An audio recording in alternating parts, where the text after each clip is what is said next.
देखते हैं आज की क्लास में कि संविधान में राष्ट्रपति को कौन-कौन सी न्यायिक शक्तियाँ प्रदान की गई हैं। ठीक है। संविधान के अनुच्छेद 50 आर्टिकल 50 में न्यायपालिका को कार्यपालिका से पृथक रखा गया है। ठीक है, यानी जुडिशरी जो है वो एग्जीक्यूटिव से अलग कार्य करेगी। ठीक, अब डायरेक्टली इसी कारण से राष्ट्रपति को न्याय प्रबंधन के क्षेत्र में प्रत्यक्ष हस्तक्षेप है, डायरेक्टली इंटरफेरेंस का कोई अधिकार नहीं दिया गया है, मतलब कोई विशेष अधिकार नहीं है। फिर भी फिर भी उसे बहुत सारी न्यायिक शक्तियाँ, जुडिशियल पावर्स संविधान के अंदर प्रदान की गई हैं।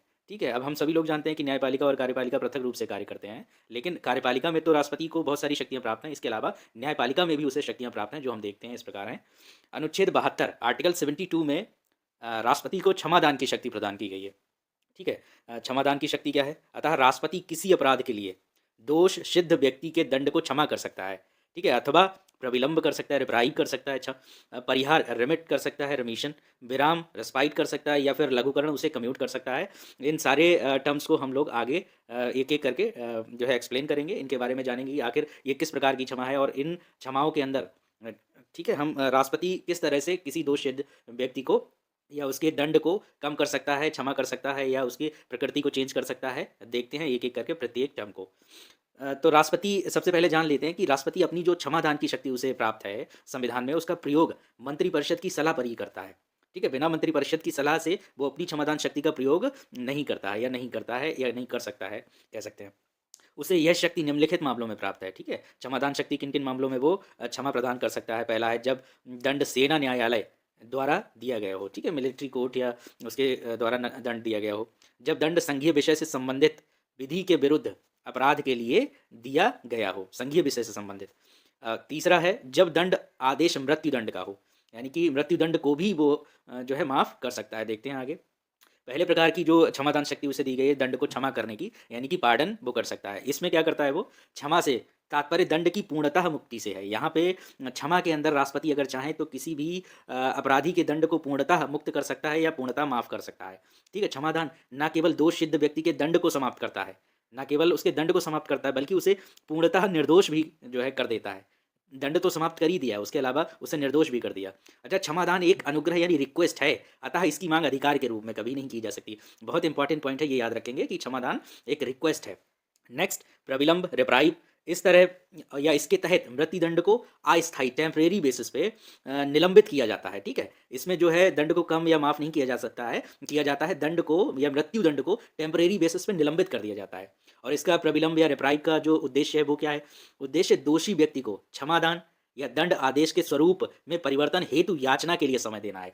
यानी कि जो दोषी व्यक्ति है उसे इतना समय मिल सके कि वो अपने दंड के परिवर्तन हेतु याचना कर सके कोर्ट में। ठीक है, नेक्स्ट प्रकार जो है क्षमादान का वो है परिहार, रेमिशन। इसमें क्या किया जाता है? दंड की प्रकृति में परिवर्तन किए बिना, यानी कि दंड का जो नेचर है, प्रकृति है, उसमें कोई भी चेंजेस नहीं किए जाएंगे, दंड की मात्रा को कम किया जाता है। ठीक है, रेमिशन परिहार में दंड की मात्रा को कम किया जाता है, प्रकृति में कोई भी परिवर्तन नहीं किया जाता है। बहुत इंपॉर्टेंट पॉइंट है, इसे याद रखेंगे। जैसे 2 वर्ष के कठोर कारावास को 1 वर्ष के कठोर कारावास में परिहार करना। देखिए, कारावास दोनों जगह कठोर कठोर है, केवल 2 वर्ष को घटाकर 1 वर्ष कर दिया, यानी कि प्रकृति क्या है? कठोर कारावास, समय घटा दिया 1 वर्ष के लिए। नेक्स्ट जो क्षमादान की शक्ति है, इसमें लघुकरण, लघुकरण यानी कम्यूट। कम्यूट में राष्ट्रपति जो है इसमें दंड की प्रकृति में परिवर्तन करते हुए उसे कम कर दिया जाता है। यानी कि इसमें नेचर जो दंड का होगा उस नेचर में भी परिवर्तन हो सकता है, और नेचर में परिवर्तन करते हुए उसकी अवधि को भी कम किया जा सकता है। जैसे उदाहरण से समझते हैं, 2 वर्ष का कठोर कारावास मान लिया किसी को मिला हुआ है, किसी अपराधी को, तो उसे बदलकर 1 वर्ष के साधारण कारावास में परिवर्तित किया जा सकता है। ठीक है, कठोर कारावास था वो बदला साधारण कारावास में, और उसकी 2 वर्ष से अवधि बदल के 1 वर्ष हो गई।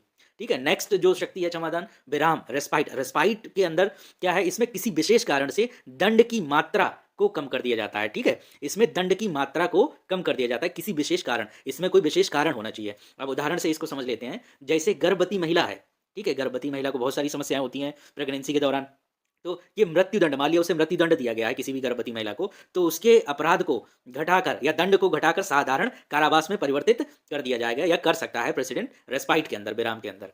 ठीक है, अब ये इंपॉर्टेंट नोट यहाँ पे हम लोग देख लेते हैं कि राष्ट्रपति, प्रेसिडेंट अपनी क्षमादान की शक्ति, जो उसे क्षमादान की शक्ति मिली है, का प्रयोग परीक्षण के पूर्व, यानी कि इन्वेस्टिगेशन के पूर्व, परीक्षण के दौरान, इन्वेस्टिगेशन के दौरान, और उसके पश्चात आफ्टर इन्वेस्टिगेशन, अर्थात सभी दशाओं में कर सकता है। यानी कि यहाँ से हमें क्या समझ आया कि प्रेसिडेंट जो है अपनी क्षमादान की शक्ति का प्रयोग इन्वेस्टिगेशन से पूर्व, इन्वेस्टिगेशन के दौरान या उसे सजा मिलने के बाद जो है हर दशा में कहीं पे भी इसका इस्तेमाल कर सकते। इंपॉर्टेंट पॉइंट है, इसे याद रखेंगे हम लोग। अनुच्छेद 143 के तहत प्रेसिडेंट को कुछ अधिकार मिले हुए हैं। जैसे परामर्श का अधिकार यहाँ पे अनुच्छेद 143 के अंडर मिला हुआ है। जब राष्ट्रपति को यह प्रतीत होता है कि विधि या सार्वजनिक महत्व का कोई ऐसा प्रश्न उत्पन्न हो गया है जिस पर उच्चतम न्यायालय यानी सुप्रीम कोर्ट की राय प्राप्त करना आवश्यक है, तब वह उच्चतम न्यायालय की राय ले सकता है। ठीक है, आर्टिकल 143 के अंडर उसे राय लेने या परामर्श लेने का अधिकार है सुप्रीम कोर्ट से। ठीक है, वह उच्चतम न्यायालय की राय को मानने के लिए बाध्य नहीं है, राय ले सकता है। जो राय सुप्रीम कोर्ट ने दी है जरूरी नहीं वो माने या ना माने।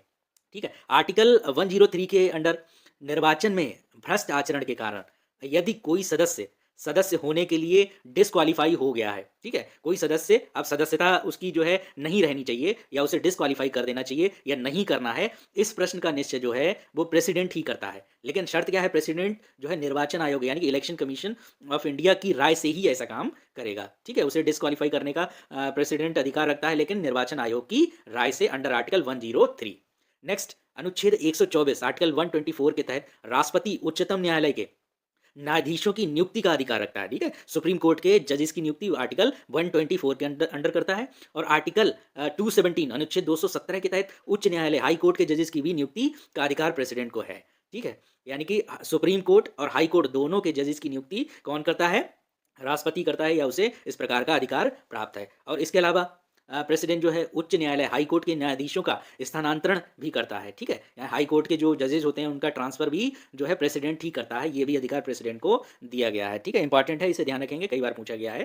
ठीक, नेक्स्ट देखते हैं आर्टिकल 145 के अंडर यानी अनुच्छेद 145 के तहत उच्चतम न्यायालय द्वारा निर्मित किए जाने वाले न्यायालय यानी सुप्रीम कोर्ट जो भी कोर्ट्स निर्मित करता है कि उनकी पद्धति यानी कि उनमें क्या सिस्टम एवं प्रक्रिया प्रोसीजर्स क्या वो फॉलो करेंगे से संबंधित नियमों को, पद्धति एवं प्रक्रिया से संबंधित नियमों को अनुमोदित कौन करता है, अनुमोदित फाइनली जो है प्रेसिडेंट ही करता है। अनुमोदन का अधिकार किसे है, प्रेसिडेंट को है। ठीक है, अप्रूवल कौन देगा, प्रेसिडेंट देगा।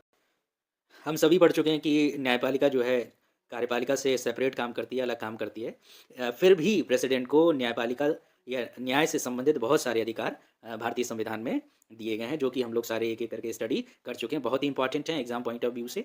तो जो लोग नए हैं चैनल पे सब्सक्राइब करें और बेल आइकन प्रेस करके चैनल को शेयर करें। हर टॉपिक का एनालिसिस यहाँ पर किया जाएगा। Thank you very much.